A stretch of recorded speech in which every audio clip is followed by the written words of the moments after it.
Right, let's see if we can get chat on the screen. Well, we have, yes. Yes, we have. Right. That out of the way.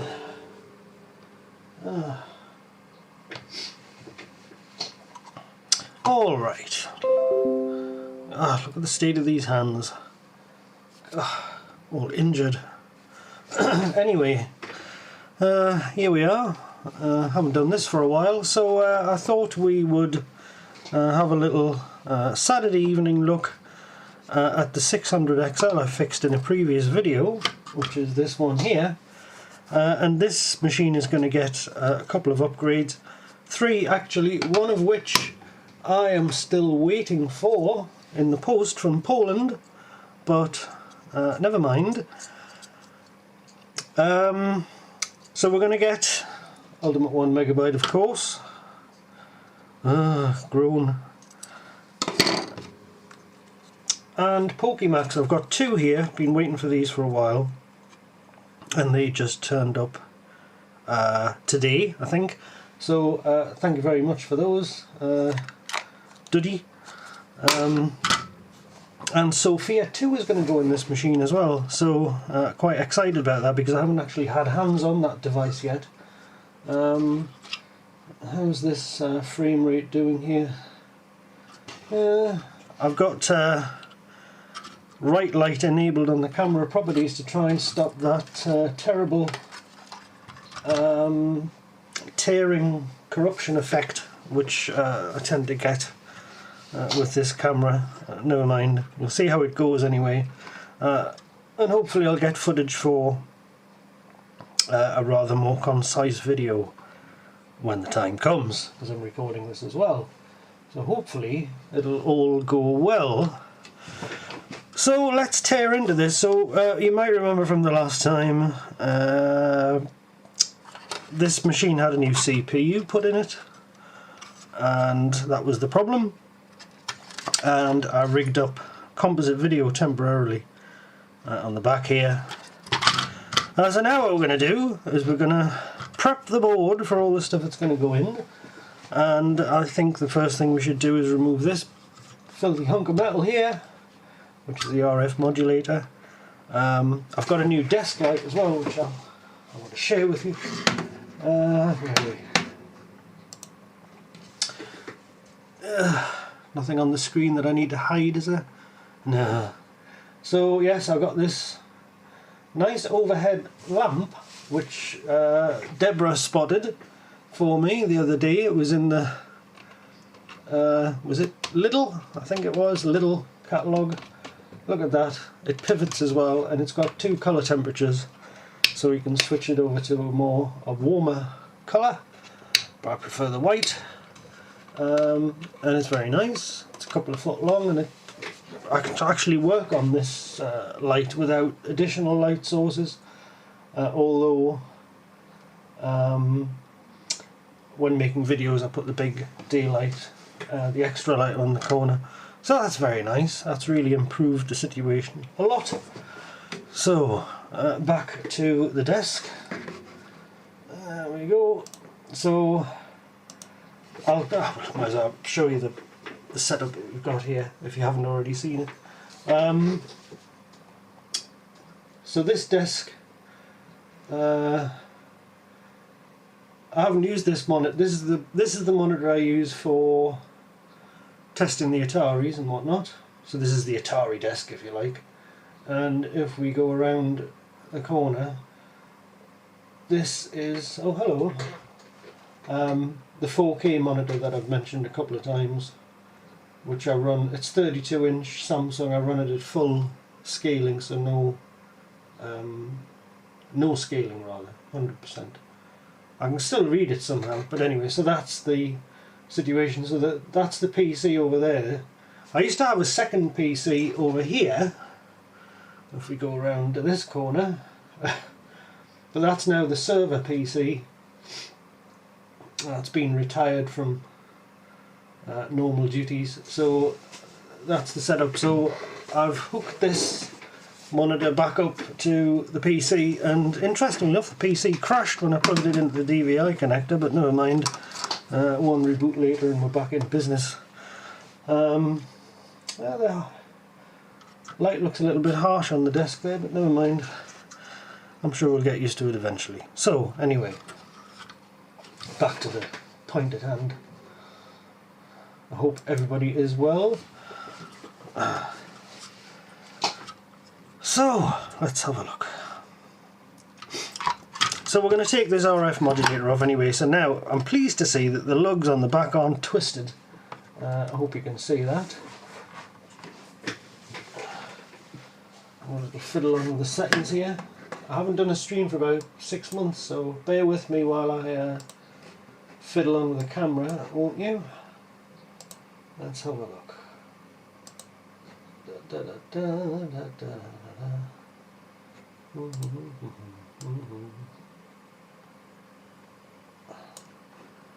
I've got autofocus off as well.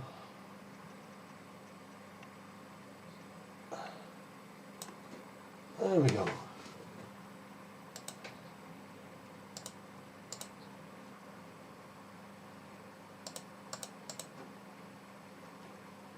That's as good as it's going to get. Okay, so let's get this RF modulator off the board. So I better do a proper intro while I'm here, I suppose, using you all as a convenience. Right, so yes, welcome to another video from Flash Jazz Cat, and this is a follow-up to the previous video I made about a 600XL which came in very, very nice condition, but it was dead, it wouldn't boot. And you may remember, and if you can't, I suggest you go back and watch the video about 600XL repair. This particular machine had a dead CPU. We talked about delay lines as well, which is often a problem with this particular model. And we patched in composite video output just so I could tell whether the machine was alive or not. As you can see, that rough modification is still there. Now this machine, now that it works, is going to be subject to a few upgrades. It's going to have Pokémax. Now there's two here, there's only one going to go in the machine of course. It's going to have Ultimate 1 MB, and it's going to have a Sophia 2, which is a second revision of the Sophia video upgrade board, which provides DVI output, VGA output, component output, and 15 kHz RGB output, if I remember correctly. That particular upgrade hasn't actually arrived yet, and I'm very keen to get my hands on it. So obviously I'll have to make this video in a few different chunks. So the first thing we're going to do is take off this RF modulator, because that is where the aperture is going to be cut in the back for the DVI connector for the Sophia. So we need to get this thing off the board. Now, as I say, it's the lugs on the back, sometimes they're twisted, which makes life a little bit more difficult. Then we just get a screwdriver out the drawer for prying purposes. I thought I had a thicker one, but never mind. Okay. Oh, I wish somebody would say something, just so I know you're there. Suggestion: the stream's current bitrate is higher than the recommended bitrate. Yes, yes, but they're webcams. I have to use a high bitrate. Okay, so what's this? I get a message on the phone.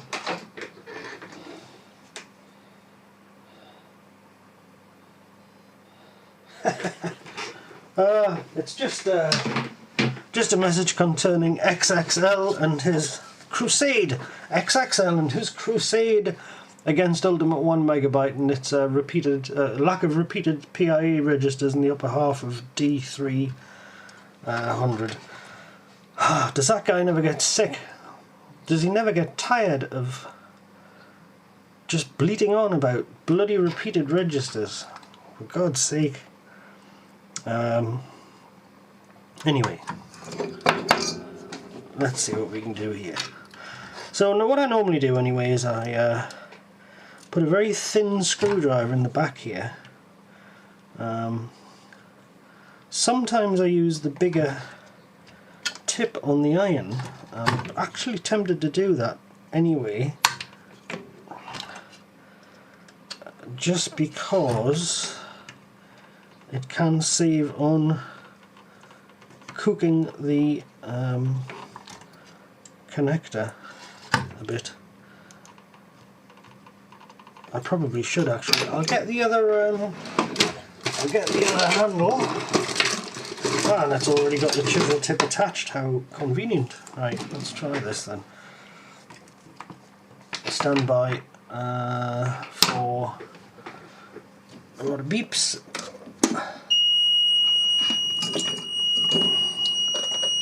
Ah, there we go.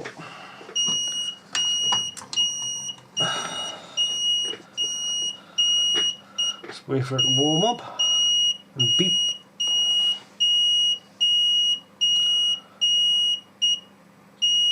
Oh, shut up. Shut up!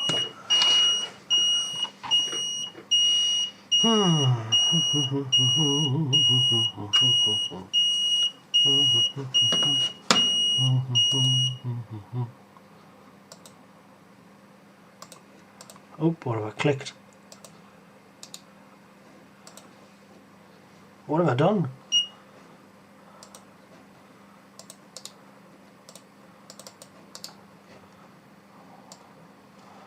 Oh, why is the chat window vanished?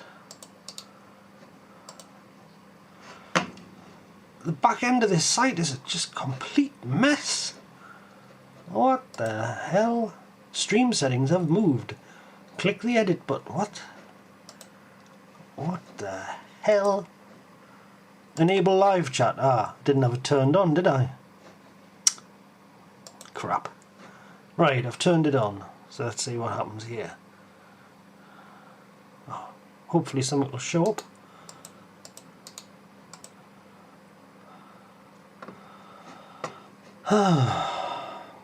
Right, anyway, let's continue. Okay, so I'm using a larger tip on the iron here, the idea that this will just scythe through the solder a lot more easily without having to cook the board. And this is a powerful T12 iron anyway, but this really does help even more. So it's going to heat these side ones. Okay, and it's starting to lift. And we'll lever the back a little bit more.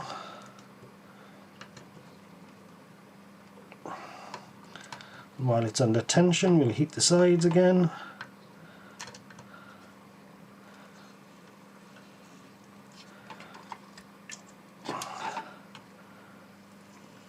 Now it's starting to go. So with the smaller tip, these the plate through on these holes it's liable to just fall off because it just gets heated and heated and heated repeatedly. I've lost the chat window. How do I get the chat window back? I mean, I don't know if there's anything in it, but I don't know how to get it back. YouTube has really fucked up the back end of the site. Really bad. Oh, it's out. Right. So as you can see, it's starting to come away here. I've got it released from the back. Now I can use the back to lever the sides out. And it's starting to go. That side's gone. You can just feel it pop. Obviously when it parts company with the top.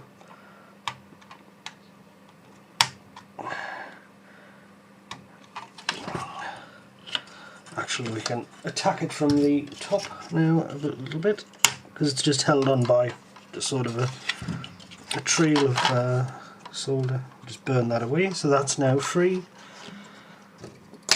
from the middle to and the back lug. So just really this one. Let's move this little capacitor here.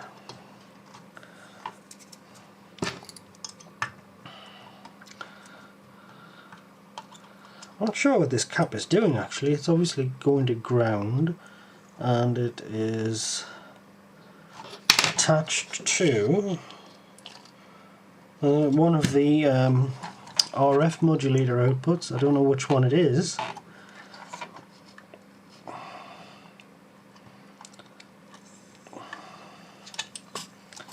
There we go. Oh, lovely job. Yes, well worth putting this chisel tip on here. It just stresses the board a lot less. Makes for a neater job. Let's yank those wires out. There we are. That's out. And is in itself in perfect condition. There we are. So now we can wick away. Now I've got nowhere to put the iron now. I'll have to put the other iron light like that. There we go. Right. Get the wick. I'm concerned about the chat window being gone. How do I get that back? Add stream marker, create highlight. Stream settings have moved.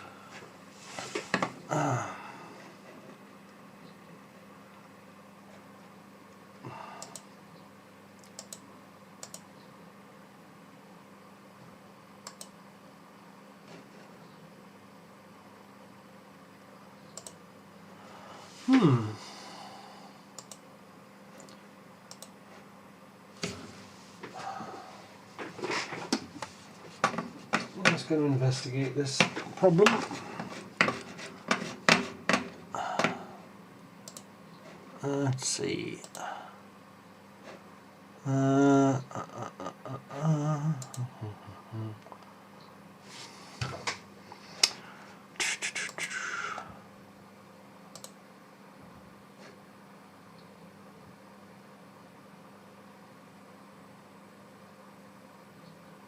Oh, hell.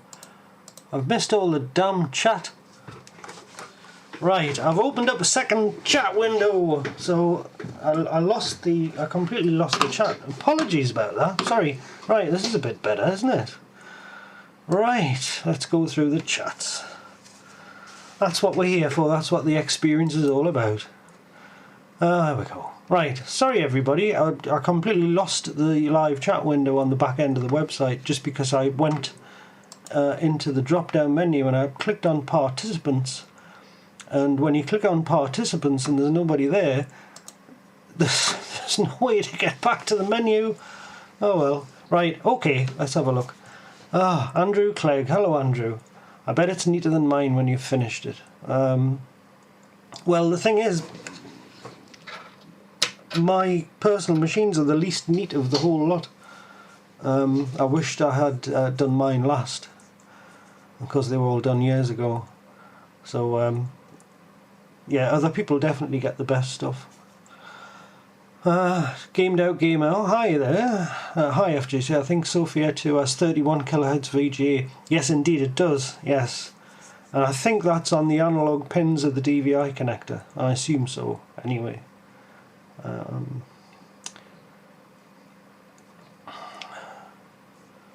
Evening load flash hardcat. Yes, you've got the idea. Ox gets it. I have a theory about XXL and candle.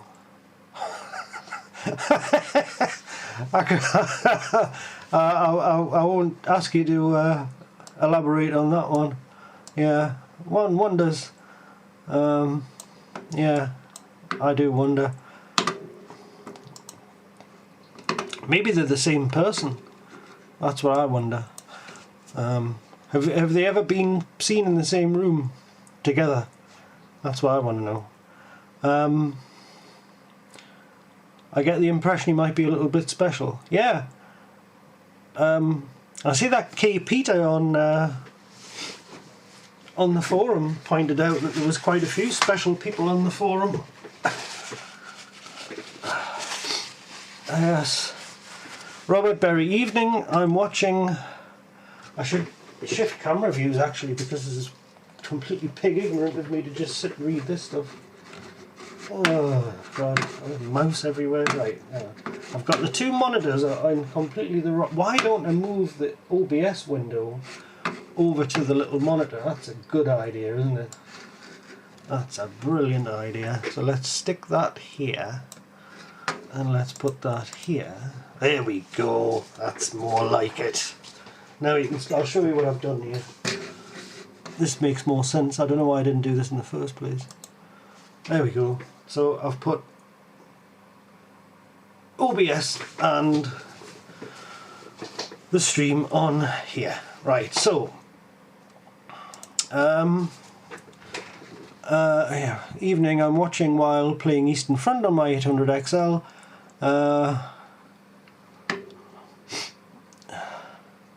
Assembling wire shelves. Says gamed out gamer. Shelving is a big problem, isn't it? I mean, this place is absolutely festooned with Atari stuff at the minute. I'm just about at the point where I can't get across the room. That's why I want to catch up on some of this stuff before it gets me out of the room completely. I caught a live show. Well, there aren't many of them, Michael Stoliker. There aren't many. But I just felt like it. Why not? I mean, who cares? Oh. Can anyone see this text? Jonathan Can't? I think you've spelled that wrong, Andrew. I think you want a U in there. I've been called worse. Gamed out game. Apparently, so he's not seeing any chat now. Yeah, right, good, okay. We're just about up to date. Welcome back. Nice to see you visit your own chat stream. Yes, that certainly helps. My Spartados X, says Fragalot, is dead. Can it be flashed? Is this an original cartridge, Fragalot? If it's an original cartridge, you can replace it with an EEPROM or even a flash ROM. There is a thread at Atari Age by Metal Guy 66.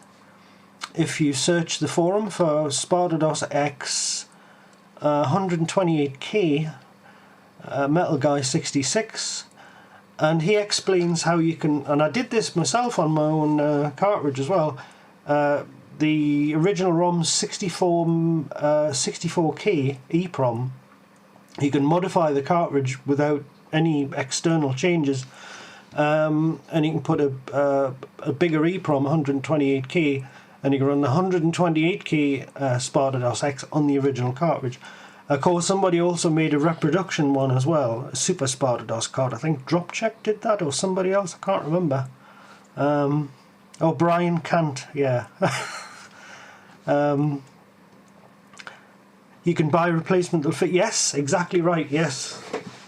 Gamed Out Gamer, that's correct. You can buy a replacement board that will go in the original case, which is easier than doing the modification, really. So what upset me is that when I moved everything into this room, so I'm going to put Flux on the board here anyway. I'll try and remember, I'm going to try and get a video out of this as well.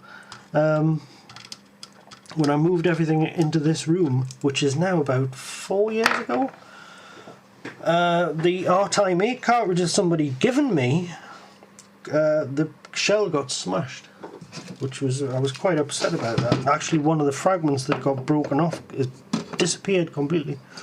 Right, I'll use this tip for now on here. Get a bit of heat back in here anyway. This is quite cozy actually, this little corner. I haven't really used this monitor for live streaming in years, and it's quite usable. Very good, very good. I'm kind of starting to regret selling the C920 camera, you know. These, I don't know if any of you are into webcam stuff or not. I've got 4 C910 cameras, none of which I paid full price for, because they're quite old now anyway. And I actually prefer the video quality of the C910 and the B910 is much better than the C920 in my opinion. But this is the older cameras that I use get a little bit overwhelmed at times by detail on the board and that kind of thing, and you start to get these sort of streaks and artifacts and stuff, and it's a bit annoying. And not happening at the moment, and the reason for that is because I've switched on this smart frame thing. I think it adjusts the frame rate dynamically, but it just doesn't mean that you get a lot of blurring on the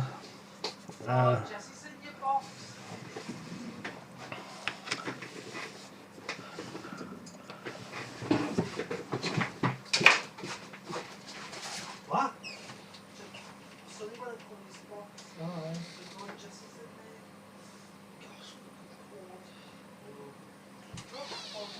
Yes, yeah, I'm live streaming, yeah, you can probably hear your bloody voice. Aye, yeah. Dear me, trying not to keep it, trying not to have X-rated talk, yeah. Yeah, right, anyway, where was I?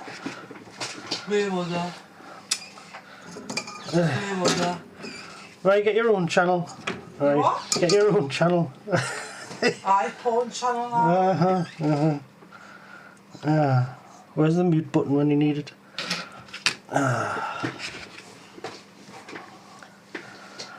That was just my wife, of course.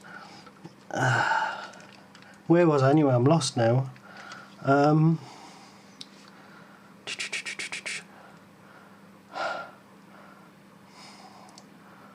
IDC needs to be restricted. Back to shelf building. Where is the RAM on the 600? Right, okay. Where's the RAM on the 600XL? RAM on the 600XL is here and here, these two. These are, oh, that's another thing I've forgotten to do, the 64K RAM upgrade as well. That was a good reminder there from Fragalot. That's currently got two 4416 DRAMs in it, which is of course 8K each. They need to be replaced with 32K DRAMs, which is a fairly easy modification anyway. I'm going to flip this board around now, just so it's easy for me to reach.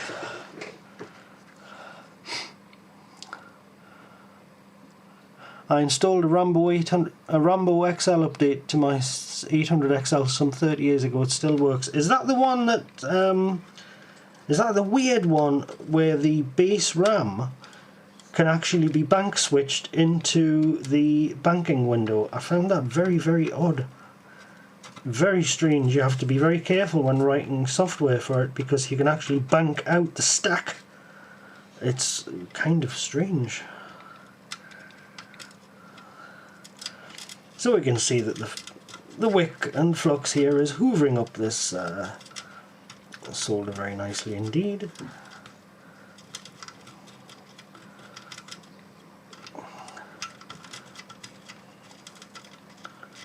There we go, so we've got the bulk of it out there.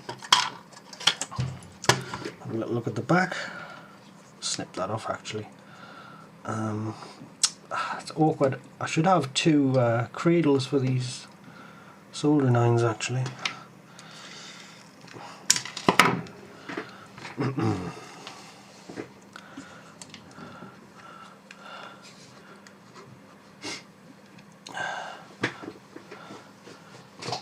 Oh, resurrected. IDC should be resurrected.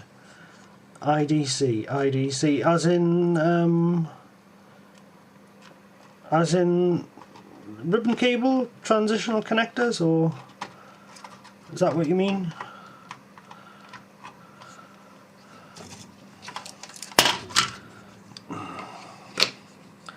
I'll be glad to get this other tip, the normal tip, on because I don't have a cradle for this one. I don't want to lie it on the desk, otherwise I'll burn it.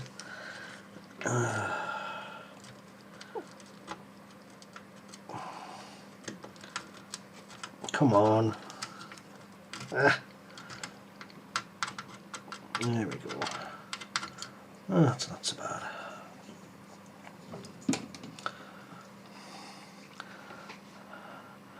I had software that would swap between 4 banks so that I could have 4 programs in RAM but only one running. Yeah, that's pretty cool. That's like a task swapping thing. That was really good.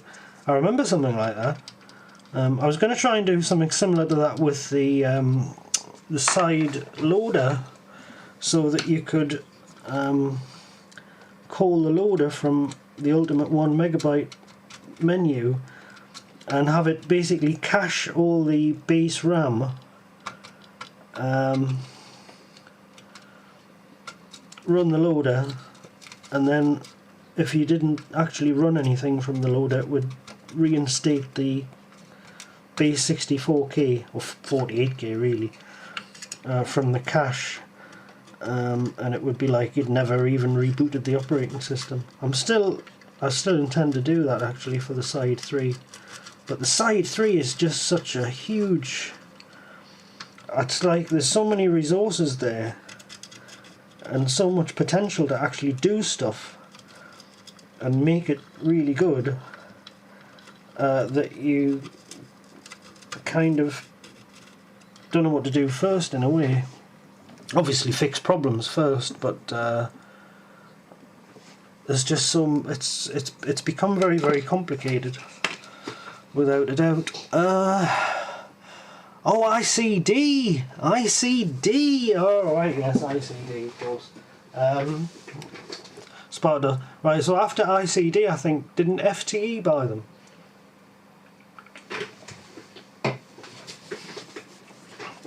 The FTE bought Sparta X after that.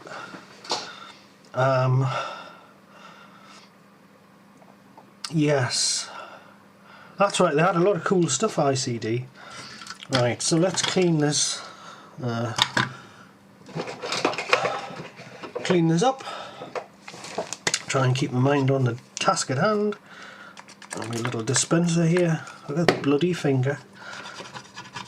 Let's give this a nice clean with isopropyl. So yeah, when you use a smaller tip, even with a powerful iron like this, often using a smaller tip to heat these up, you end up ripping this plate through straight out the board because it's been heat cycled so often. Whereas if you use a big tip, which I can now turn off actually, unplug, which is a good idea. I'll do that now. There we go. And here we go with the beeps again. I don't know why it does that. Clone firmware, I suppose. Yeah, if you use that bigger tip that's got so much more thermal mass, it just cuts through it, no problem at all. And you're left with a quite nice, neat sort of looking job like that. So that's that off anyway. Right, what to do next? Does someone still own Sparta? Well, that is a good question, because I think, doesn't Lance think that he owned the rights to it or something? Lance of what was his company called again? But the current implementation of Sparta X that you can download from Poland, that was actually reverse engineered from version 4.2 or something along those lines. So it's a, I mean, it's not a re-implementation at all, but it's a reverse engineered version.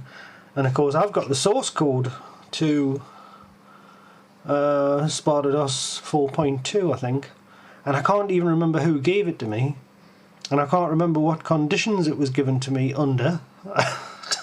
I can't remember. It's a bit academic now actually, because it's not really needed. The Sparta X that we've got now is so much more advanced than anything from back in the day. But I don't know what the legal status of it is, to be quite honest. I'm not too sure. I don't think it's public domain per se. The version that is from DLT in Poland is essentially public domain, like a donationware model or something. freely downloadable, not open source. I guess, you know, don't modify it, etc. But I don't know, it's like two parallel paths. You've got the dead version of Sparta-DOS X that never ever gets any development and hasn't had for about 25 years, and then the live version, which is on a different level. So yeah, it's quite interesting. Atari Edo's here. Hello there. How are you doing from Chile? Greetings. 4.2 was the version I had. Yeah, I think mine was 4.19 or something like that. I'm not too sure. We should probably do the RAM upgrade, but the only reason that I'm a little bit nervous about that is I don't know if I have any RAM chips. So let's have a look. See if I've got anything here. Look at this lot. Right, what we got. Oh, alright. Have we got any...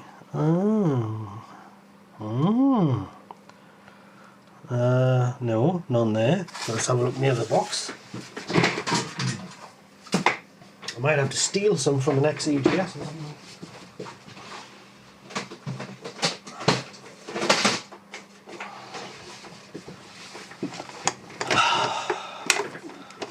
Not really in the best of moods actually. I had an XE sent up, dead 65XE, and at first I thought it was just a dead CPU on it. Where's the thing I was going to show you? Here. So at first I thought it was just a dead CPU, and it actually sprang into life when I changed this. I changed the CPU on it with syscheck plugged in the back, so I thought, oh, it's probably bad RAM as well. But then it stopped working, and it never ever worked again. And it was so difficult to try and figure out what was wrong with the thing. I finally, Bob Woolley, if you're watching, I'm sure you're not, but if you were, I finally learned how to use this thing here, which Bob Woolley bought for me about 2 years ago, because he wanted me to work on something with him, which we've never done anything on that project yet. And to be honest, I wouldn't have had the time, but the offer's still open, of course, by way of thank you. But he encouraged me to use this for anything for which it might be useful. I'm eternally grateful to Bob for buying me this. I think it was incredibly generous of him, because it wasn't cheap. But yes, I finally brought this out in anger. Encouraged by Candle, actually, and actually, yeah, it's amazing. It's a 34 channel logic analyzer, and I can now watch the bus of an Atari right on the screen. Still didn't fix the XE, of course. I still don't know what the hell's wrong with that thing. It still boots to a red screen. Nearly everything's socketed on the board, so I think there's a break somewhere on the board, which I just can't ping out, and it's very, very frustrating indeed. But this is great. I've kind of learned how to use it in the space of Friday night. Not to any great extent, of course, but finally did it. Disappointed that it didn't allow me to fix the damn computer, of course, but there you are. Did you ever do the 64K SRAM upgrade from Letharic? Asks Roland Gimple. I did not. I did not know.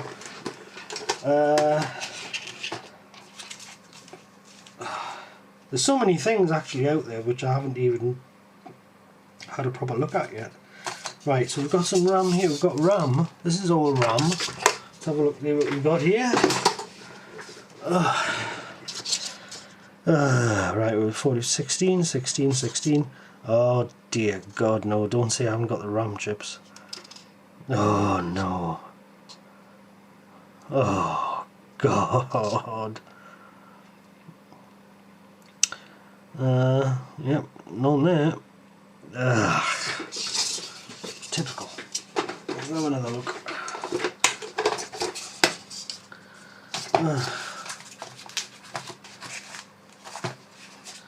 What have we got here?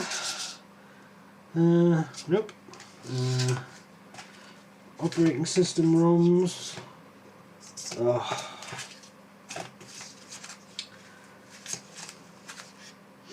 I'm gonna have to order some. Gonna have to order some.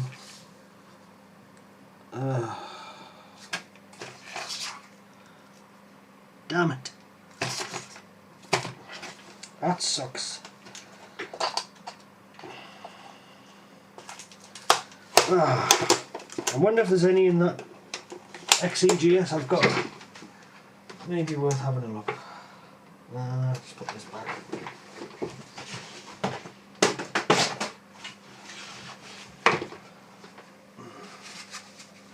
That's really annoying. I'm going to have another look. 16. Damn it. Damn it. How many of these 600 XLs have I upgraded? What's this? Hang on. Ooh, what's this? Wait a minute. Can you see what I see? Let's have a look. Let's have a look. Let's see if we can zoom in. See who can spot what I'm actually looking at here. We'll have to zoom in a little bit.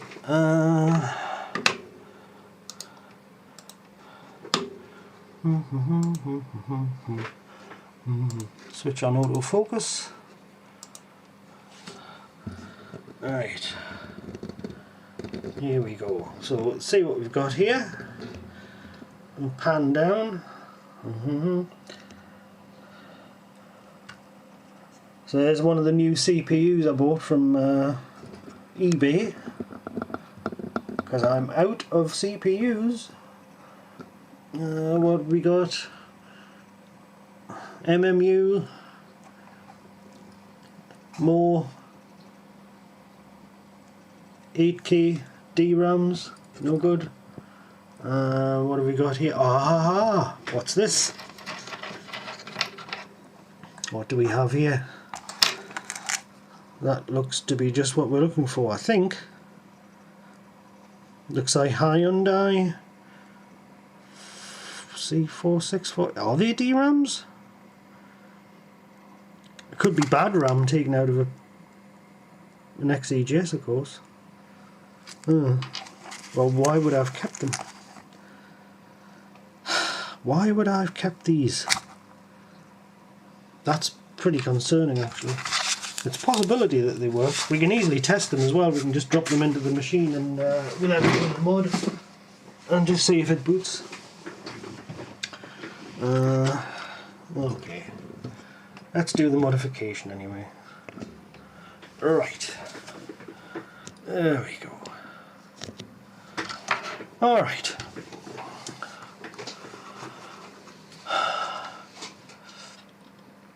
My 800XL has 256K, but my 800 has 48K. Yes, well your 800 must be very jealous.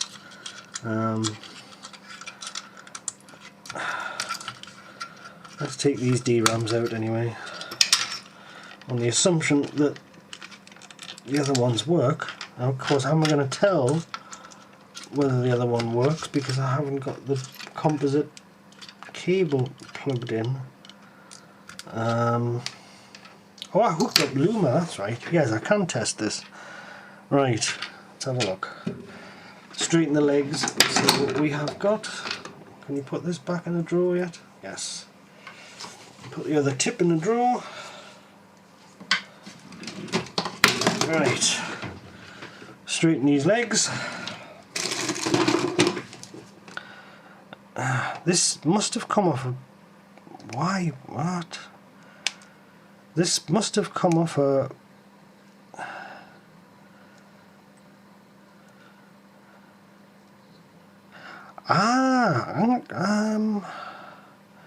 This could also have come off an 800XE, of course.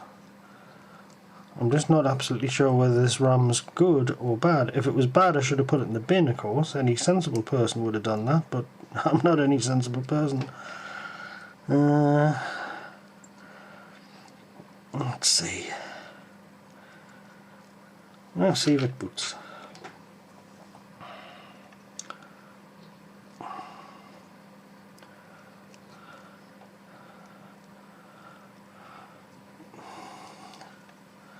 Why am I seeing AMI on these chips? Is that the same American Megatrends?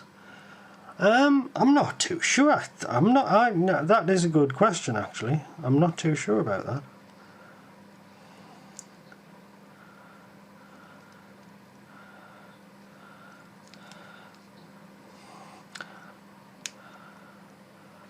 Because the XE that I was trying to fix had micron DRAMs on it, and I replaced the whole damn lot.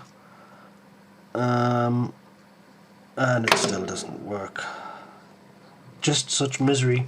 I've had a lot of miserable XEs lately. I've got this uncomfortable feeling that they're just starting to rot as the years go by. Right, anyway, let's try this RAM to see if it works. So this will still work in 16K mode, but if the RAM works, it'll boot. It won't care about the higher capacity.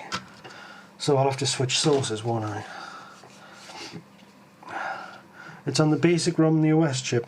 On here? Yes it is, that's right. I'm not too sure about that. Never looked into it. It's also on the... yes, yeah.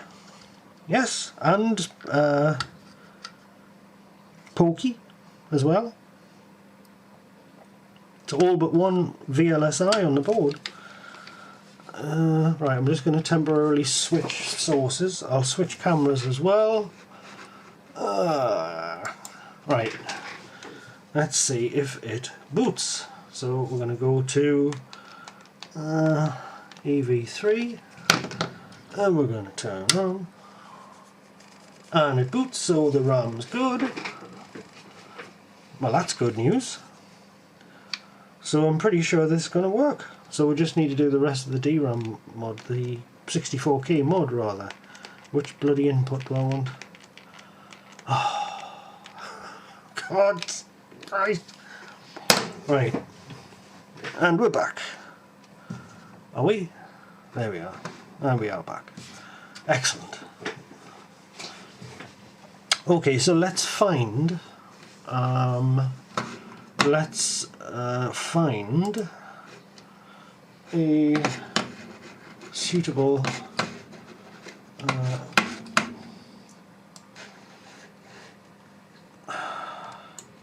oh damn you. Let's find a suitable set of instructions.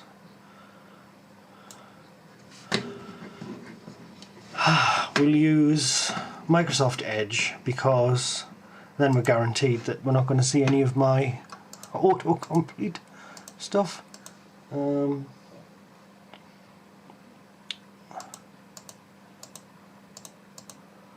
Capture, what the hell am I doing? Scene 4,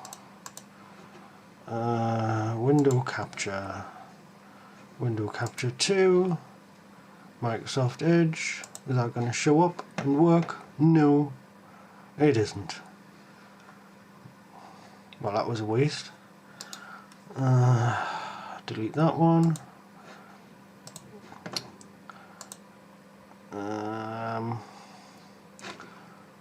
Go on the other monitor.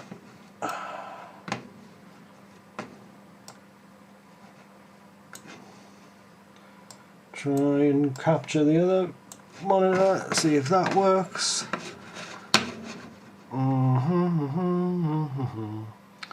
Scene 5. Add capture source. We're going to get a window. We're going to try and capture Microsoft Edge. No. No. No.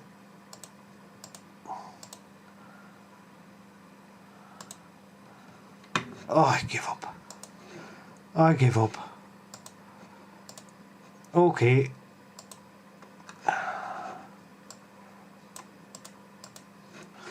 I give up. I'm not going to be able to record the screen. I'll just have to look myself.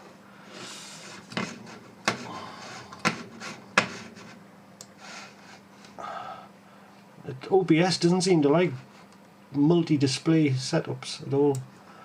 For some reason. Never mind. Right. Oh, the hell with it. I'll go on the other screen. I can't see what the hell I'm doing. Right. Let's have a look.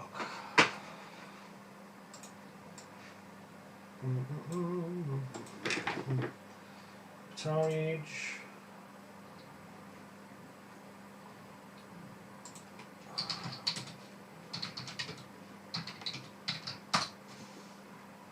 Atari 64K mod.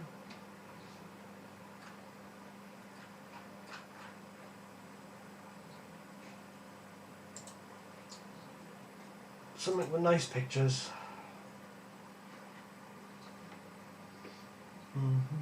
That's different.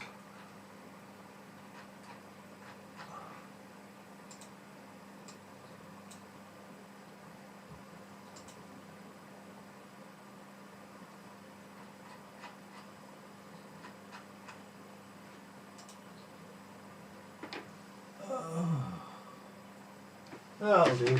That'll do. Right. Back to chat.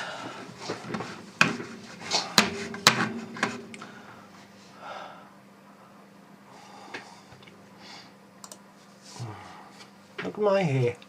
Wurzel. Fucking gummage. Not a fan of the Tramulera 8-bit machines. The original 800 was a tank. It was. Yep, I have an 800 and 800 XL NTSC because I'm American. I'm going to build an NTSC test machine shortly with Ultimate and all the other good stuff in it. I need one. Probably a 1200 XL. AMI Semiconductor is currently on Semiconductor, says Michael Stoliker. A chip fab, not the same as American Megatrends. Ah, well, there we go. So American Megatrends presumably specialised in firmware, IBM BIOS clones and such, presumably. The cable guy showed up, so I might lose my internet connection. Gamed Out Gamer FJC, do you like the opening music in Blue Max? I can't remember what it's like actually. Let's have a look.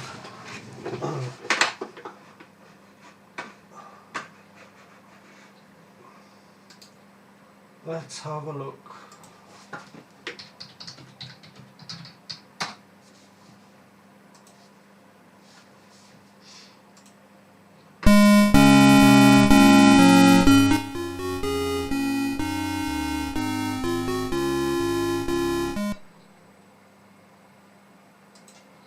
Ah yes, a familiar piece of music. I can't remember who wrote that one. Can you remember what that piece of music is and who was the composer?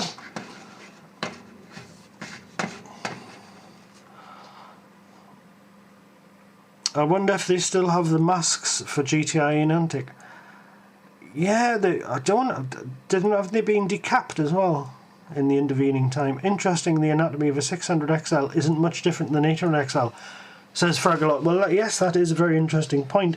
And the way they've managed to cram the video circuit using vertically mounted components here is ingenious.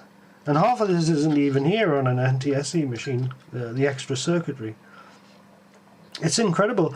And when you think you can get the same functionality, all the same upgrades and the same functionality in a board, in a computer so much smaller than the 800XL, it makes you wonder why is the 800XL so big? Is it just filler? Is it just to fill the available space? Or what? It's quite strange. This is really nicely laid out board. All the logic, the glue logic, etc. is all in the middle of the board here. It's beautiful. It's fantastic. Admittedly, the 600XL has a similar layout, of course. But yes, it's. I just love these things. I use one of these every day now. No, I don't think it's Rule Britannia. I'm going to have a look now. Come on, let's have a look. Blue Max opening music. Let's see.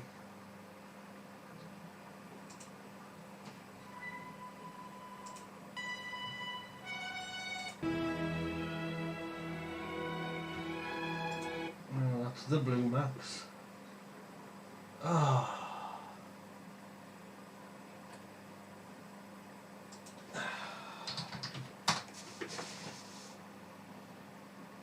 Blue Max video game. Oh well, according to Wikipedia, you're right, it is. It didn't sound like it. I suppose it must have been a refrain, it wasn't the main theme. You're quite right, yes it is, Rule Britannia. I beg your pardon, you're quite correct. Well, I did not know that. I've learned something. Rule Britannia, Thomas Arne and James Tomso. There we go.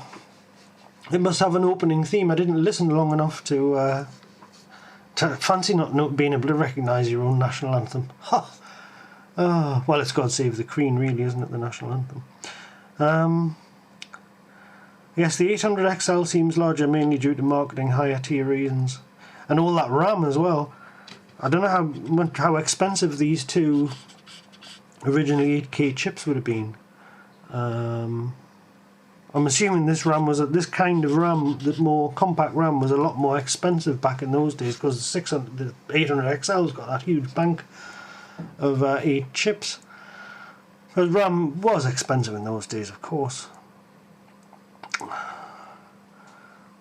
Awesome, we learned something today. We certainly did. Yes, we did. We learned the opening refrain. There's a name for that, isn't there?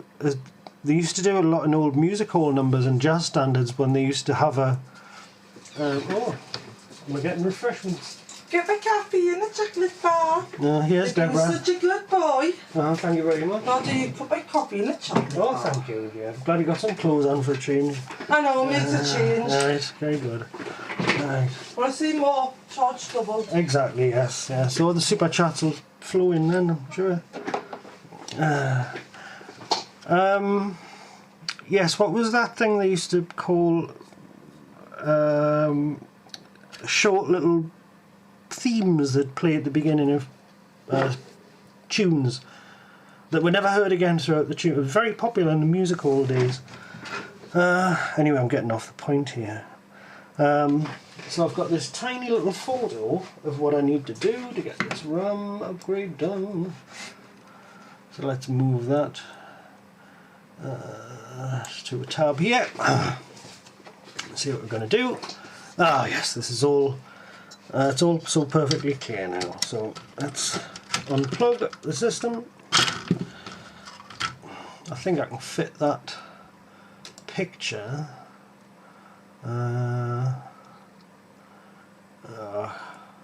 How did I ever use a 1080p monitor? I just cannot understand it.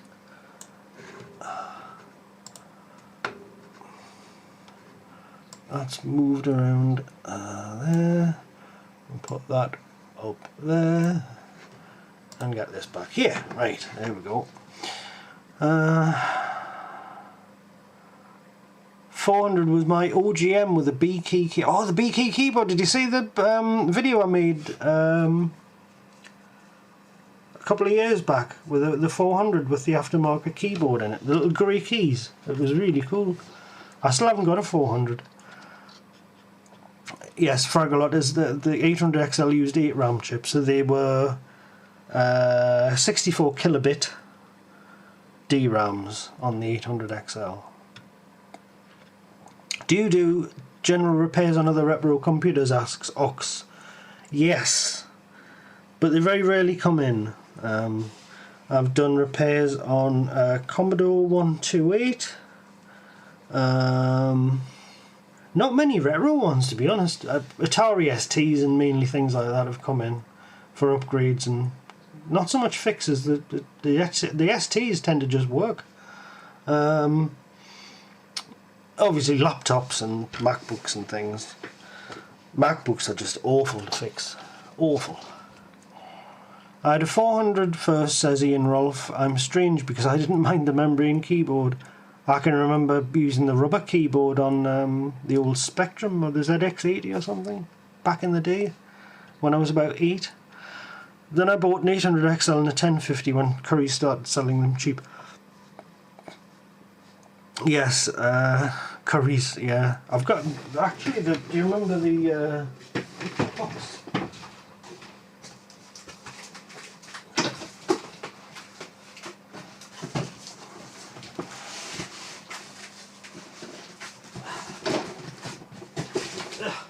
Look at this. There's a bit of nostalgia. Somebody sent the XE I can't fix. Somebody sent it up in this box here. I'll just make sure there's no personal details on it. It's been... Has it been... It's been resized somehow, this box. It's been trimmed down, which is a bit of a shame. But there you are, Dixon's exclusive Atari 65 XE home computer. The person sent it up in this box, but it's been cut in half, which is sad in a way. But you can see it has, on the top, contains computer, data coder and joystick, 10 free action-packed games and 2 cassettes for convenient storage. Look at that! Oh, God! A piece of history for you right there. You don't often see that. Remarkable. I had a friend who got an XEGS. He wanted the XEGS, and his mother, this was about 1985 or 6, or no, it wouldn't be 1985, couldn't be, 87. His mother ordered one from the catalogue, and the first one turned up dead, so she sent it back, and the second one turned up with something wrong with it, so they sent that back, and eventually his dad just took him down to Curry's and bought him a 65 XE, which I think worked.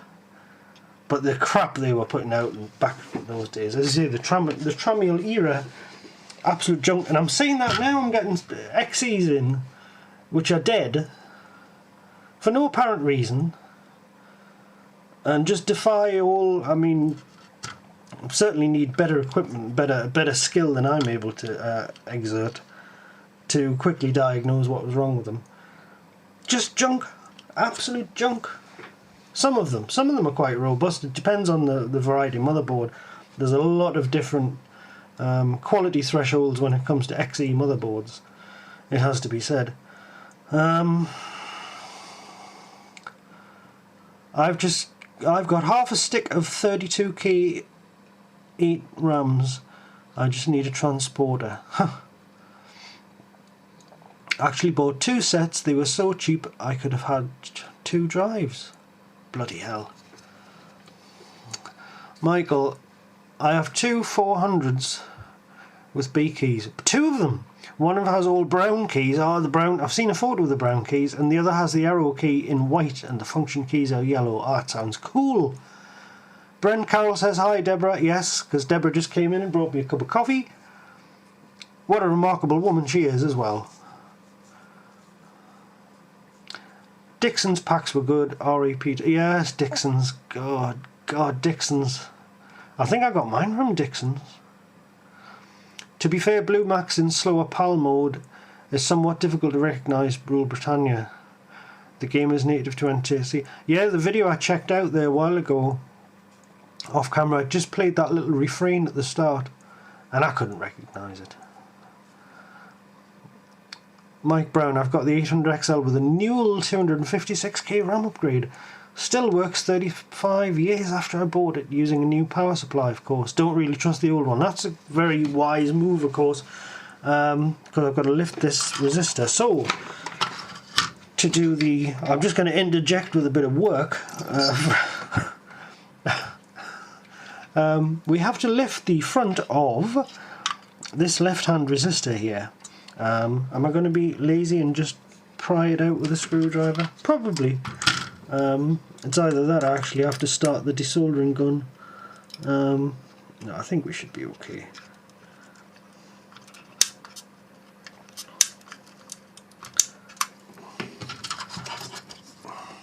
Yes, I should at least unbend the bottom of the resistor leg. That might be a nice thing to do. Try this on one of these XE boards. The VIA would have been out of the board already by now. Just ripped clean out. Just absolute junk. I'm growing to dislike XEs quite a lot, actually, when it comes to the point of view of maintenance. It's unfair to tar them all with the same brush, but some of them are just absolute junk. So I think what we're doing here, I'm not sure what this particular signal is actually. Well, obviously we need 2 extra address lines, don't we? We need A14 and A15. At the moment we've only got it up to A13 on the RAM. So we need 2 extra address lines, which I think we're going to pick up from here. And they go over to these 2 LS158N chips with lifted legs. I can't remember offhand what that signal actually is that I'm lifting up now, but we'll clean it anyway. Every Atari I have bought has just worked, except the, I'm looking at the wrong camera here, has just worked, hang on, right, Michael, every Atari I've bought has just worked except the 600XL. If you like fixing dead computers, buy Commodore.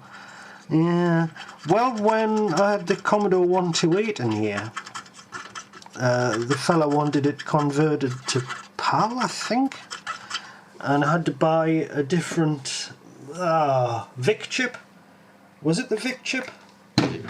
It was actually a special model of VIC for the 128 because it did 80 column mode, I think it was, but the S video quality was really shitty. Very disappointed by the day. So I did the modification and I'm like, the bloke saying, is that it? And I'm saying, yeah, unfortunately yes, that's about as good as it's going to look. It was really dreadful quality.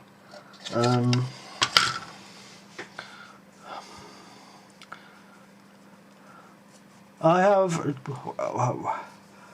Jacques, I'm mangling your name, Joaquin Ferrero. I have a 600XL NTSC, but it doesn't have many of the video components, resistances and condensers, capacitors, I guess. I'm trying to make the S-Video mod. Yes. Well, you don't need... well, that's a good question. Does the NTSC... we know the NTSC 600XL doesn't have the video jack on the back. Okay. And we know that none of them have Chroma and Luma wired up at the factory, even if they have got the jack. We know this. And we know that an NTSC machine lacks a lot of circuitry like this and a lot of this, which is solely devoted to colour burst. But are you telling me, I can't remember offhand, are you telling me that the NTSC 600XL is completely lacking the circuitry needed for Chroma and Luma video in NTSC? So forget about PAL, but surely, or am I wrong, you just need to take the switch off, the channel switch, remove that, put the jack in, and wire up Chroma and Luma, and do whatever you need to do with composite video, and surely it should just work. Or, well, I don't know, you tell me, I'm not too sure, I'll have to look that up actually. You should be able to get S-Video out of it fairly easily, but it'll be NTSC S-Video, of course. Ian Rolfe, Atari tried too hard to cut costs with the XE series, can't help thinking it was short-sighted because it damaged their reputation with the ST. Well, yes, I've just been unlucky the past few occasions with the XEs that have come in, and maybe it's no coincidence that the XEs that have come in have had really naff boards where the traces would just jump off the board at the slightest hint of heat. And you can imagine in a situation like that doing any work on them is a real nightmare. You have to be extra careful. Not a lot of fun. Whereas generally with the XLs you're fine. Mike Brown, need to make an S-Video upgrade on my 800XL. It doesn't look like the look the greatest on a more recent LCD monitor. Yes, they're more and more fussy on the newer the monitor. Often the best monitor you can get for an Atari is some cheap thing from a second-hand shop from about 2005. Yes, RF only, a lot of empty components spot on the board. So really, so the NTSC 600XL has only enough circuitry to feed the component signal into the RF modulator. It doesn't even have the circuitry required to produce separate chroma and luma outputs. That's incredible. But it's doable anyway. I mean, it'll take a few hours to get everything populated, but it'll be worth it. NTS, yeah, 600XL was TV only, yes, because it had no jack. I know it had no jack. Not sure if the hardware was there, but it could account for the size difference. Well, yeah, well, you see, the thing is with the 600XL, if we look at it here, let's go through this because this is quite interesting. So, the 600XL, we've got the cartridge right up against the back of the motherboard, so you lose all of that space here to put anything there. You can't put a video jack there, you can't put anything here, so that's gone. And the other thing was that they needed to keep this area clear for the 1064 memory module, which goes right the way along here like this. So that cuts the space down on the board quite significantly, so you've only got this area really for your power, video, etc. So, whereas on the 800XL, I think the video jack's, it's to the rear of the, well, we can have a look. We get the, grab something from here. So I have an 800XL, which I happen to have lying around. Right, well there we are, yes. Perfect example. So on the 800XL, the video jack's right behind the cartridge connector. And then we've got the RF modulator. No problem at all. So that's that. Whereas here you had to have a channel switch, the modulator and the power jack. So they got rid of the monitor jack on the NTSC model and replaced it with the power jack, with the power... start again, John. They got rid of the monitor jack on the NTSC version because the channel switch had to go there. And you can see that there's... switch on the other camera. There are the pads for the channel switch. Right there. And the traces, I think, are on the top. So the American version, it got rid of the monitor jack for the channel switch, but the vias are there for both. So it would make sense, certainly from a cost point of view, that if all you needed on the American version was some sort of composite feed for the RF modulator, certainly why bother putting all the components that would have generated S-video. But there's probably, by the time you've generated a composite signal for the RF modulator, surely you've got nearly as much signal path as you need to generate the luma and the chroma. So there can't be much. There's no official path for either chroma or luma to the jack. In fact, they're both picked off from the middle of the circuit somewhere. So anyway, maybe that makes sense. But yeah, they had to drop something. We don't need the channel switch in PAL land, so we were able to have both the monitor jack and the modulator. Let's see.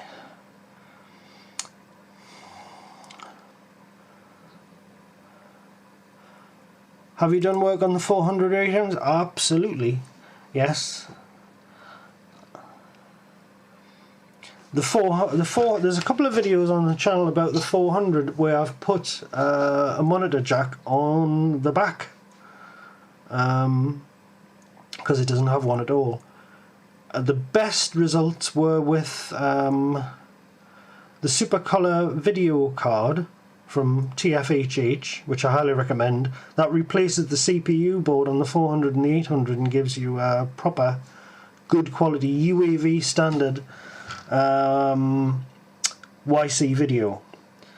And I fed that. The best 400 I did was feeding that signal out the back, and it was beautiful, really very nice indeed. Obviously you get this video and composite video. I should have a sip of that coffee really. Oh dear me.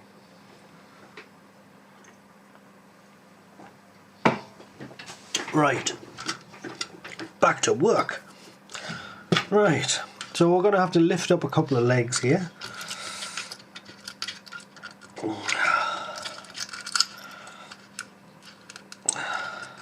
But yeah, I mean, you could actually get, well, I have a bit of a difficult relationship with repeaters, but if you wanted to, so this is the right leg. I'm sure it is. I could look at my own machine. What the hell am I doing looking at a picture? Let's look at my machine as a reference. There we go. Ah yes, there we go. We use that as a reference there. Very nice. What was I talking about? Is anybody listening? Because I can't remember. I would imagine an 800 was a lot more flexible to hack and modify since it uses expansion cards. Yes. Well, yes. The RAM and ROM on the... Where's the RAM and ROM on the 400? I think it's on the motherboard. It's on the motherboard underneath. On the 400 you've just got the CPU board and the video board. As far as I can remember, but it's have a look at the video. It's quite fun. There's two different ones. One I do a homemade, kind of a homebrew, you know, using discrete parts. S-video circuit, and in another one, I use the Supercolor card. Right, so we've lifted that leg on that one, and on this one here we're going to lift leg pin 10. I'll link to the modification in the video at some point. It's going to be fun editing this one. I don't even know where I would start. So that's pin 10, make sure I've got that right. Don't want to chop them off and then realise I've done the wrong pin. Right, chop that. Obviously I'm going to solder to these. I'll lift them out, but I'm going to heat shrink them as well. And we need to lift another leg, which is, I'll just check because I don't trust the instructions. Yes, it's that one there. Pin 8 of this one, which is 74 LS51. Double check, triple check. Yep, it's that one. So we're going to lift that leg up, and we're going to solder jumper to that one as well. Personality board, yes, that's the word I was looking for. Personality board. I know some people who could do one of them. 400 and 800 personality boards were identical, I think. I think you're right. Yes, I think you're right. Which explains why the Supercolor SC, the Supercolor card, is drop-in identical for both as well. Certainly. Ian Rolfe, I seem to remember Atari actually issued a RAM upgrade for the 800 that had instructions on what tracks to cut. I'm sure, yes, I'm sure they did. I'm sure they did. All kinds of things would have been done in those days, no doubt.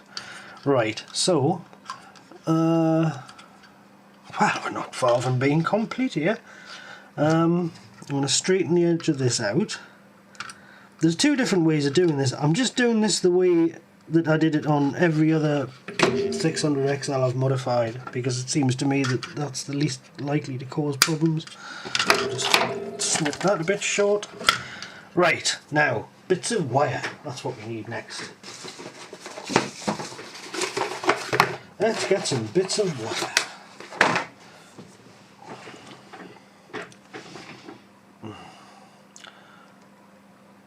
I thought the RAM upgrade was just plug-in cards. Are you talking beyond 48k? Cards on the 800, yeah. Michael Stolliger, they had a 32k upgrade for the 400, but I bought the Mosaic 48k and had to run wires to the card slot. Interesting. Interesting. Because there was some signals missed off some of the card slots, which we, certainly in the case of the Incognito for example on the 800, there is, what signal is missing?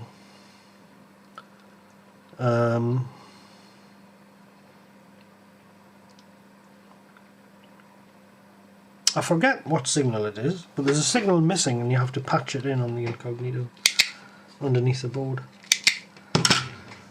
And on the 800 the right cart slot or the left cart slot is missing the O2 clock signal, which creates problems with some cartridges, but you can restore that with a wire.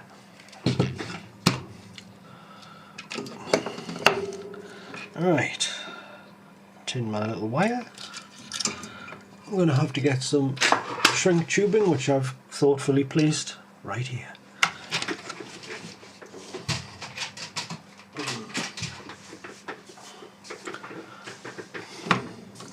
Right, my God, we've been going for some while.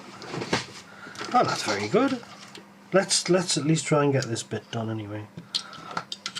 I'm really, I'd forgotten how much fun it was.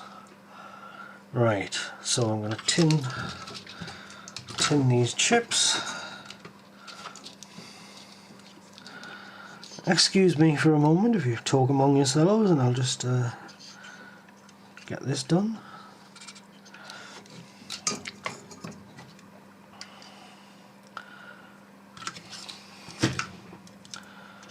Yes, it should be possible to do most of this without taking anything off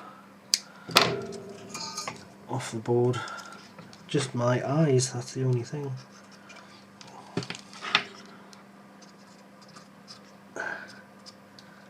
When all this is over, when we get out the other end of this thing, I'm gonna start again. I'm gonna go to the opticians and get some glasses for a start. I desperately need them. There we go.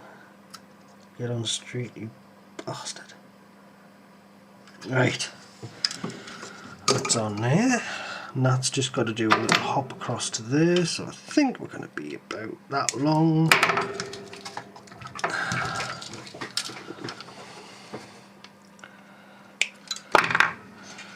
These little basic upgrades like these are so pleasant actually, because when I'm not, you know, live streaming on YouTube of course, because you know what you're doing, no surprises. It's quite therapeutic actually. I'm going to have to turn the hot air on if you wonder what the noise is.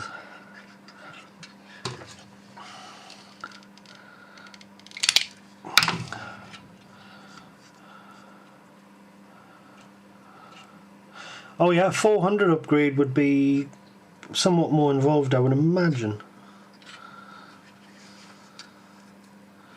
Maybe that's why it was why it needed all those extra jumper wires. Right, we're actually going to get something done. Fantastic. Right. Oh crap! A crotch cam there. Keep this up. Using my tremendously powerful hot air station. Powerful station. Powerful best hot air station. There we go. I'm going to snake this around here. I should take this off really, but it's glued in. Look at that attention to detail. Can we do this without bothering? Let's to take that off. Hopefully. Let us hope. Da, da, da, da, da, da, da.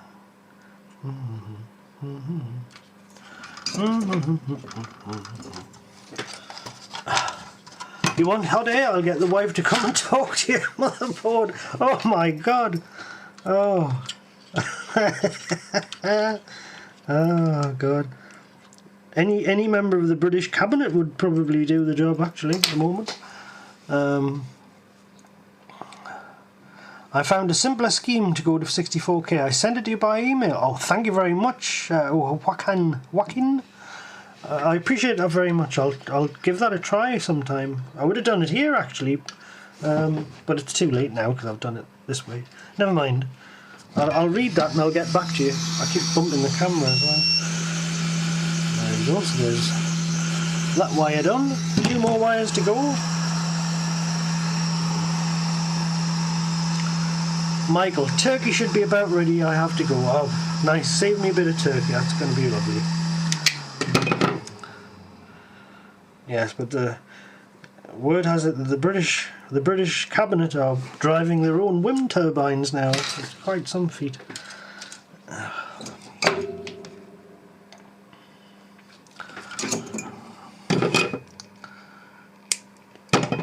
Right. So, yes, it would make a lot more sense to do the board side first. So let's get the old...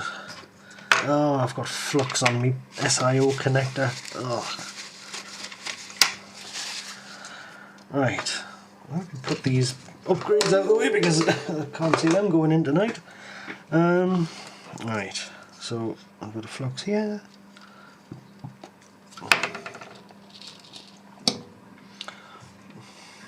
So is this Thanksgiving turkey then? I take it for my American viewers.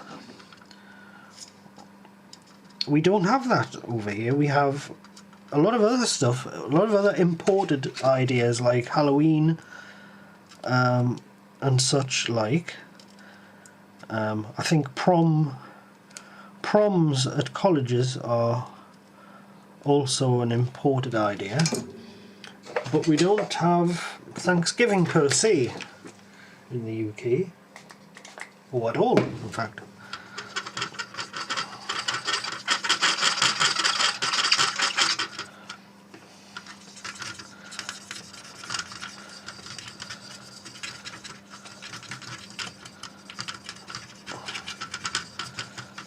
There we go, that looks reasonably good. I'll pop this wire in. Now, I often get these two switched around, so let's try not to do that this time. Aha! I've got my blue tack back. This blue tack is fantastic for this sort of thing. For putting jumpers through vias in the board. Let me show you how. It's marvellous stuff. What the hell is in it? Right, so we can put the jumper wire in through the via. Let's zoom in a bit. Look at the zoom action on this. So we can put the, and then we can just put the blue tack there, and the wire is held perfectly in position, so we can solder it there. It's marvellous.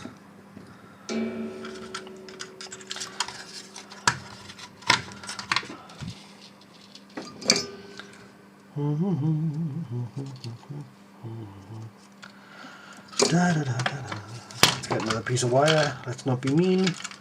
Now we can trim them to length. I believe this is genuine Lithoric quality IDC cable from an unused, or an offcut rather, Ultimate 1 megabyte. It's very nice stuff. It's soft, it's long, it's durable.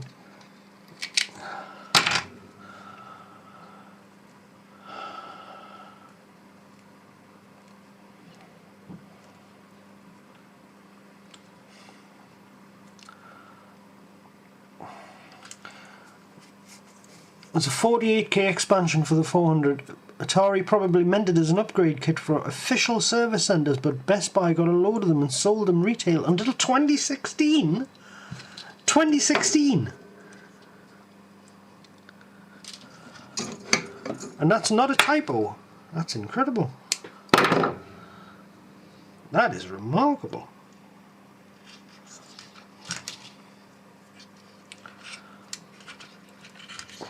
I'm quite astounded by that.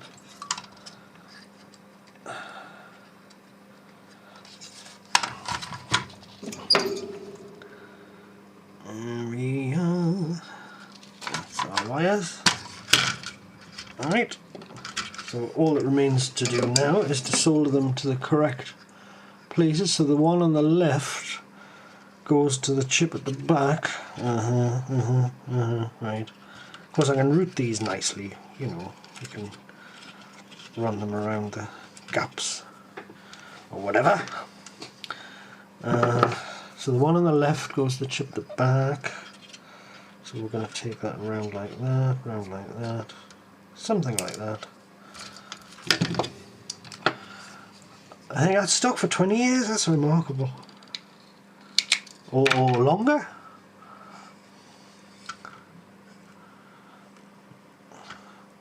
I mean, I still used an 8-bit Atari for college and such like until the late 90s. But I mean, was anybody using a 400 then?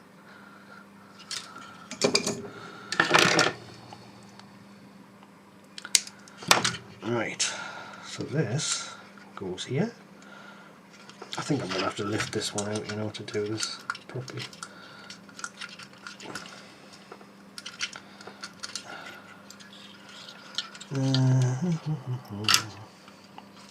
I'll just put it there. Oh crap! Don't forget the shrink tubing. Somebody should have shouted out there. That was nearly an embarrassment. There we go. Got a couple of bits of shrink tubing.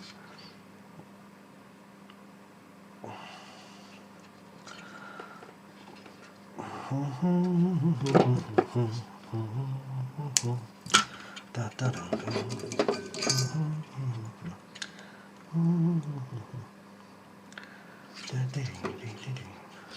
we go. Put you back there.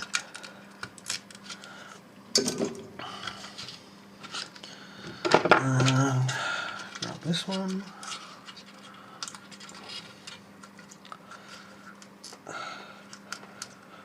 I'm trying to remember the last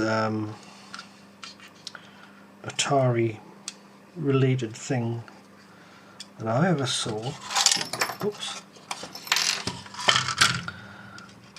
Put that in there. Make it a little bit easier. In stock anyway. Make this one a bit longer.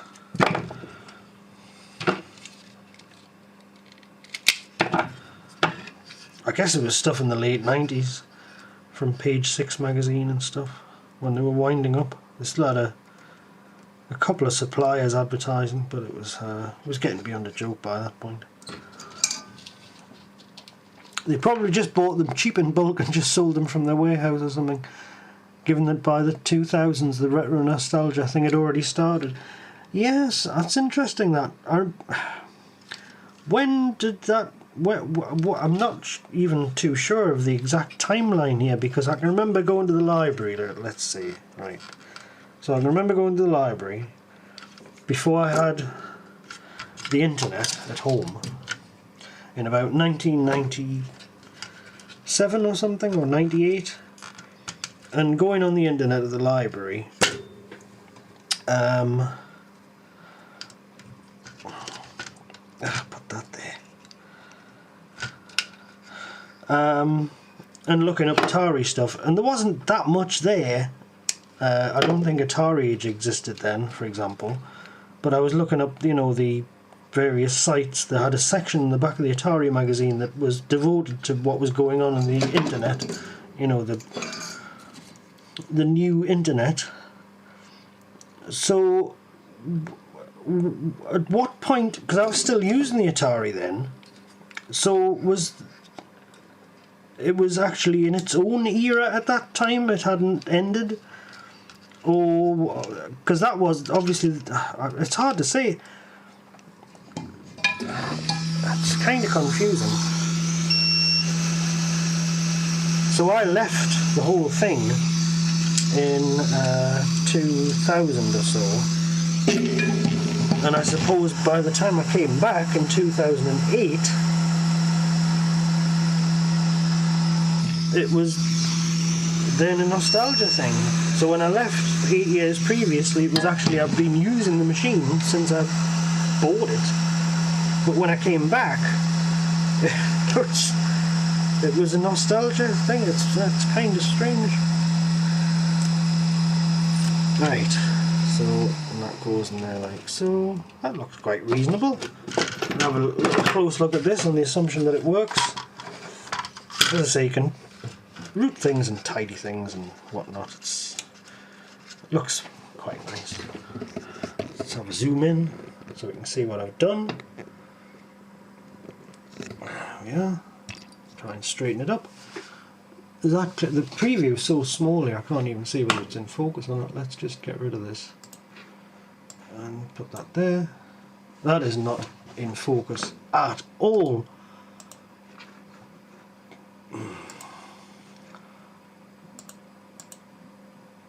I think autofocus has died on this camera for some reason. There we are. That's better. In 2000 here in Canada, I bought a 130XE, 800, 400, a couple of 1050s, Rana, oh that's the preview, sorry.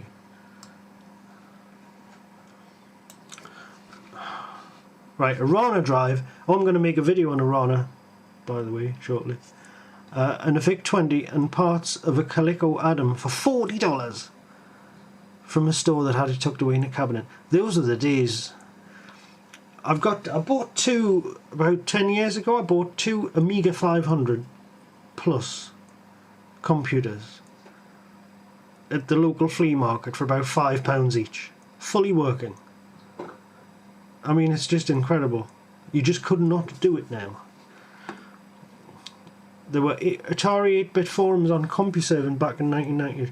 Yeah, but and a number of BBS services catering for the... But that was of the day, so that was not a nostalgia thing, that was actually a current thing. But yes, yeah, of course, you're quite right. Can't do that now, indeed. VIC-20 and Calico hit the retailers and the Ataris are still part of the collection. And Ataris now. There's somebody selling a 600XL for 250 quid. And somebody bought it. So this upgrade will effectively turn it into an 800XL, says Fraglot. Correct. Yes, it will. And especially once I get the YC video properly rigged up. So when we do the YC video hookups properly, it will be an 800XL. Functionally identical to an 800XL. So why don't we have a look and see if it works? Yes. We should probably run a RAM tester as well on it. But, let's see. So let's see if it powers up. Of course it's black and white because I haven't hooked up the chroma yet. For those wondering. Okay, so let's turn it on. Let's select the correct source first. I'm going to have to leave you again. So this is using those RAM chips of dubious provenance. I don't know where they came from, and it does work. If I had the keyboard, I could type FREO to see how much RAM there is. Let's do that.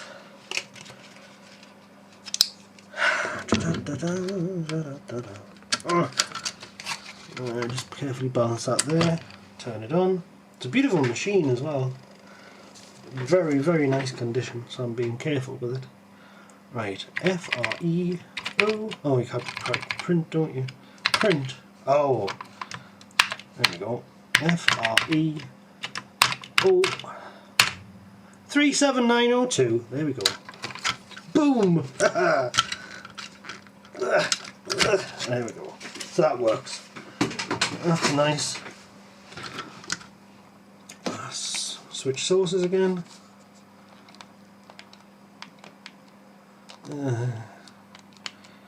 Right, so now I've done this once with this monitor.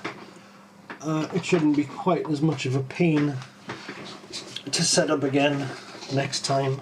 I'm pleased about that RAM working actually, that's really great news. Let's have a look. So there we go, so this is essentially an 800XL now, just subject to wiring the video up properly. This is now an 800XL as you would get it, because the 800XL doesn't have chroma hooked up by default. Nice deal on the Amigas. Oh no, that was just at the end. We're talking about 2009 or 2010 or something, and just that was the last time. It was about a year later. There was never any old computer stuff at the market, and just incredible. People are too wise to it now.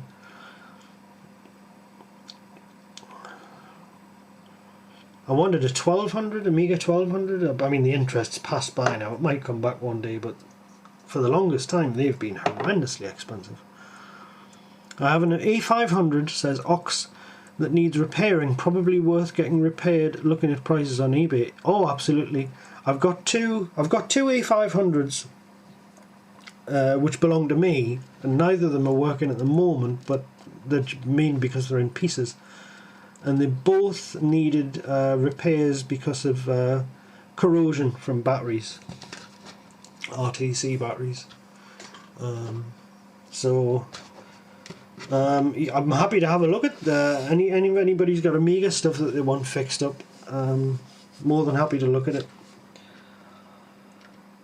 Quite a bit of experience with Amiga things. I've got an IDE controller in one of mine. Chip RAM upgrade I did on the board. So yeah, it's fine. It's much the same as this stuff. The problem comes when I'm working on ST stuff and Amiga stuff. The main problem is actually finding the cables.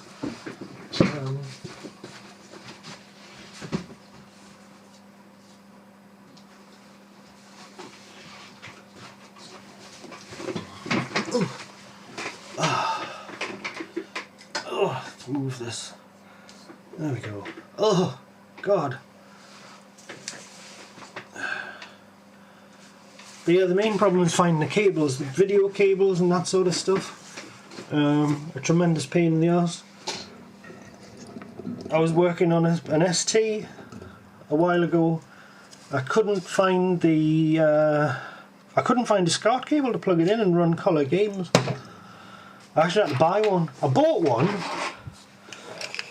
And it was this one. It was from Retro Computer Shack. Let you see it. And I bought this specifically to work on. As you can see, I've started to take it apart. This was specifically to rig up a customer ST to this TV, so I could just run a game on it to test the second mouse port, or the joystick port rather, which I'd fixed. And this cable, the picture, sucks. I meant to take it up with the bloke actually. I mean, it wasn't expensive, it was £12, £13 or whatever, but the homemade SCART cable that I had for an ST, this has got smearing and ghosting on it and all sorts of stuff. It's an absolute mess. I haven't had time to do anything about it. It's just absolute crap. Very disappointed indeed. Configure video. Let's put it on autofocus. There we go, it's autofocus now. There we go. Right. So yeah, I'm not very happy with that cable. That's the only thing anyway. But if an Amiga came in here tomorrow, the main problem I'd have is just digging the cables out for video cables and that sort of stuff. Because I haven't got them to hand, but they are somewhere.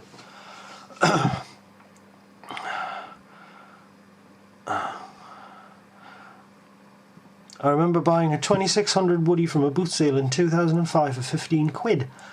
Sadly, I think it got lost in my recent relocation. It worked okay though, although the modulator was a bit weak. I've got a friend who was interested in getting a 2600, or what was the later one? Oh god, what was the one after that? I never could get round to finding one for him. I put the new M1 into the Atari. Oh, I got a bad taste of humour. Oh, hello Atari XLE. Yes, M1. I'm quite impressed with the M1 actually, by the looks of it. I like the idea of a super powerful silent computer.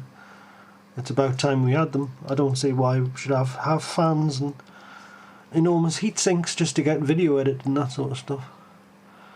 Fraggler, sorry I missed it. If you answered my question about this upgrade, yes, this is now essentially a stock 800XL with just the Luma on the video jack as of now. Absolutely identical. A500 Plus has good replacement motherboards. Yes, the corrosion on the... absolutely terrible. I guess it will become a bit more than that. Looking to add Ultimate 1MB to my 800XL. Do you have a lot on at the moment? No, I don't. I've just about given up on that XE. I'll probably just send it back. I've got this to do. I've got another 2 machines on the go, but actually 2 of them are waiting for peroxide treatment, so I'm waiting for sunshine, which I've got a feeling just isn't going to come. I'll take these off. Cheap pound shop glasses, I'm going to end up blind. So no, not a tremendous amount on. I can fit you in, no problem at all. And these, I mean, this is getting Ultimate 1MB. I can have Ultimate and Pokémax installed in here tomorrow probably, and then we're just waiting for the Sophia. So yes, no problem. My 600XL, says Atari XLE, differs from my 800XL in 2 ways. 16K instead of 64, yes. No black and white signal on the EV out. Yes, that's right. Because the reason this is identical to an 800XL now is because I've already connected up in the previous video the in a very haphazard fashion, mind you. This isn't the proper heat shrunk signal, but this is in fact the Luma tap for the monitor. So it is, with that and the memory, it is functionally identical to an 800XL. Usually good quality. Retro computer shack cables, disappointing. It just looked, I mean, I think I tried, right, to be fair, I don't want to rubbish the bloke, I'm being a bit harsh. I'll try it with another machine. I've got an STE of my own here. I think I did actually try it though, and the colour bleeds across the screen like a really bad ghost effect, and over a fact this monitor displays ST RGB very nicely. So I don't know, I haven't had a look inside. If I have a look inside, I've had a look at the plug end. I'm assuming he's got the... I'm assuming inside here he's got the current limiting resistors on the RGB. It appears that he has, so that can't be the problem. The only other problem I can think of is a shielding issue or something like that. So I mean, if there is some other factor that's causing it to be... I mean, it was very bad. If it's something I've done, or if it's some fault of the machine, then I'll apologise in advance, because you know, it's a nicely put together cable. I expected it to be very nice, but I'll double check that when I get time. I just haven't had time to do anything with it. But there have been other cable suppliers, let's say, whereby the quality of the shielding has been a bit up and down. But yeah, I'll reserve judgment on that one, actually. It just looks horrible. I'll say it looks horrible. I'll not say that it's definitely the fault of the cable until I've properly looked into it, but I don't see why it wouldn't be. Fragalot, are you from Liverpool? Liverpool, you joking? You joking? Do I sound like a scouse? You've got to be joking. Calm down. No, I'm not. I'm from Tyneside.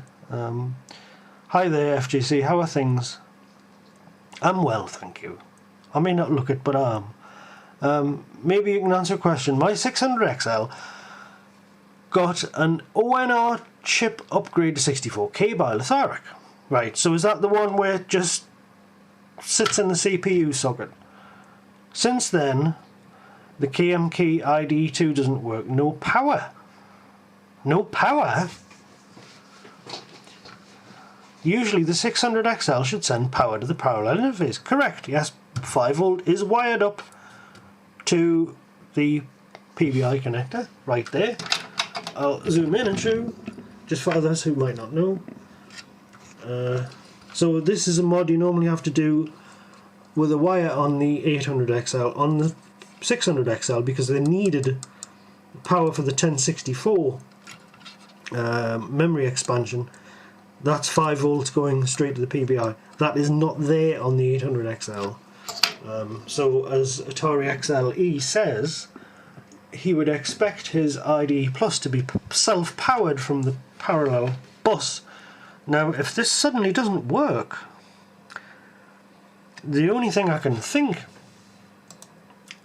you want to disconnect the power, but I could power supply. I mean, does the, if this is an SRAM board, could the SRAM be using more power? No, it can't, surely. Surely the SRAM isn't draining the power such that there isn't enough current on the 5V reel to drive your IDE Plus. I don't know. That's very strange. Nope, and it's definitely no power. It's not a timing thing or something else that's been upset. Does the 600XL memory upgrade show in the self-test? Yes, it will. This has got the stock XEXL OS ROM, and it'll test all 64K of this automatically. One chip. Yeah, so it's an SRAM. My question is more if you've experienced this before. No, I've never ever seen power loss on here because of anything else. Absolutely not. Has something been shorted? If there's a short anywhere on the bus, of course, it could... I don't know, that's very odd. Maybe it has something to do with how the one-chip solution works, because actually the power is still there. Right, well, that makes more sense. What I suspect's happened is that, and I have got an IDE Plus. I used to have two. I sold one. And it used to get birdies, what they used to call birdies on the screen, which is like little flecks of interference in the character generator on the screen on certain machines. And I'm going to have a little sip of Coke here because I'm a bit dry-throated. I haven't done this much talking in months. Anyway, I used to get birdies. Now birdies, that shows interference on the bus. Now what might have happened is that the O2 clock has got just a little bit of a shift on it, just enough maybe that it's knocked the IDE Plus out of kilter. Quite possible. So and this goes under the CPU, yes?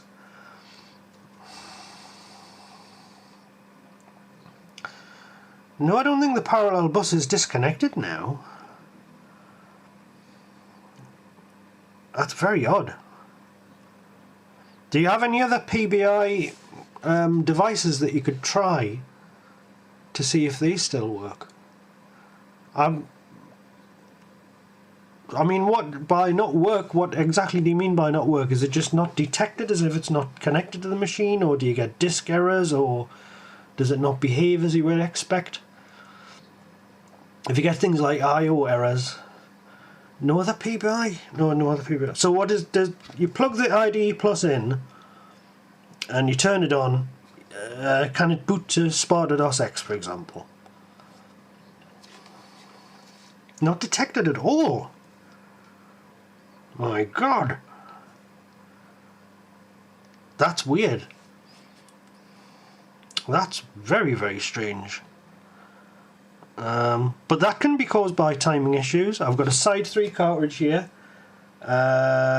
which I had an XE in. It's not here anymore. I wish I still had it actually, but it was an XE machine, and I would plug the Side 3 cartridge in here, plug it in the computer.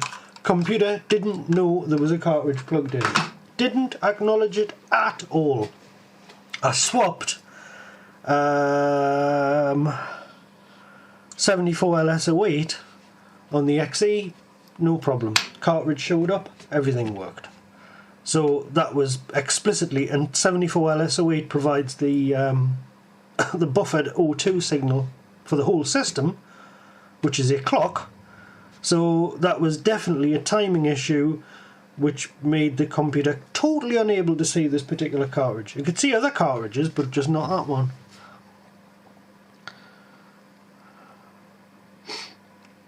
And very odd. I would ask Letharic about that. Maybe when I'm off air I'll have an idea and it'll suddenly be something obvious that'll just spring to mind, but there's nothing jumping out now because the computer pulls the device selection bit for one of 8 different parallel devices, and it's up to the device itself to respond to this. So as soon as it's bit set, it'll put its ROMs or RAM or whatever it's got onto the bus.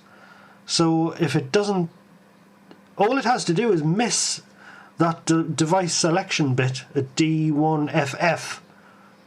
If communication gets messed up there and it can't switch in the external device, that would be enough actually to make it seem as if the thing's not even connected. So a really bad timing skew on the bus could actually result in what you've seen.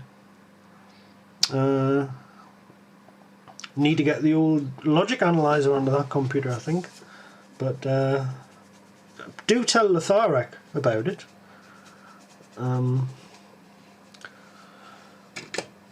Because it may be something it can help you with. Anyway, alright. Okay, I'm going to have to heat this coffee up. So I've enjoyed that anyway, so up to date with chat. I very, very much appreciate everybody who turned up and participated in this as well. I didn't really expect to have so many viewers. It's very, very nice. Very nice. And I'm going to do this a lot more often. If I can. As I say, I don't know if this has provided much useful footage for the video, but this is a video in itself. What the hell with it? I've made videos covering these basic modifications before. A 600XL Essential Upgrades, you can find it if you look back in the channel. Let's see now. Atari was my first love, will never let my 800XL go. Well, that's a lovely sentiment on which to end. It's in the closet though, but it's still God, I've stuck a camera in the closet here. Wow, I mean there's 4 1200XLs in there and stuff like that. So, yes. But yes, I'm going to do a video on that Rana disk drive as well at some point, which would actually works. I didn't know the Rana worked with a 1050 power supply until somebody told me. Cabby, I think it was. 1200XL really had a built-in modem. No, that was the 1400XL had a built-in modem, I think. It's 2020, no reason to be still in the closet. Well, absolutely right. Absolutely right. There's a message for all of us. Yes. No need to be in the closet, and no need to have special needs either. It's a modern world. It's fine. important information for XXL there, definitely, both of those things. I have a 600XL. Hello, the man with no name. I have a 600XL with 64K. Well, so does this person now. We're all going to have them soon. Okay, so I'm going to... I'll turn the soldering iron off. Speak nicely to the camera. So yes, thank you very much for watching, everybody. I've really enjoyed that live stream. It's been the first in a while. So yes, I won't leave it quite so long till next time. And so I'll probably finish this machine tomorrow, or maybe the day after, and I'll try and live stream the rest of it again. But I'm waiting for the Sophia 2 to turn up, which isn't here yet. I'm very much looking forward to getting hold of that. And when I do resume on this one, I'll certainly make a video about it in one way or another anyway. Whether or not it's live or not, I don't know. But yes, I've enjoyed it very much indeed. And we're up to date with chat. Really appreciate everybody watching. It makes it much more interesting. It's awful when you do a live stream and there's nobody there. Or when you can't find the chat window. Now I know where to look. Anyway, alright then. So, right, enjoy the rest of your day, whatever you're doing. Have a great weekend. Thank you very much for your company. And I will see you in the next video. Bye-bye for now. Bye.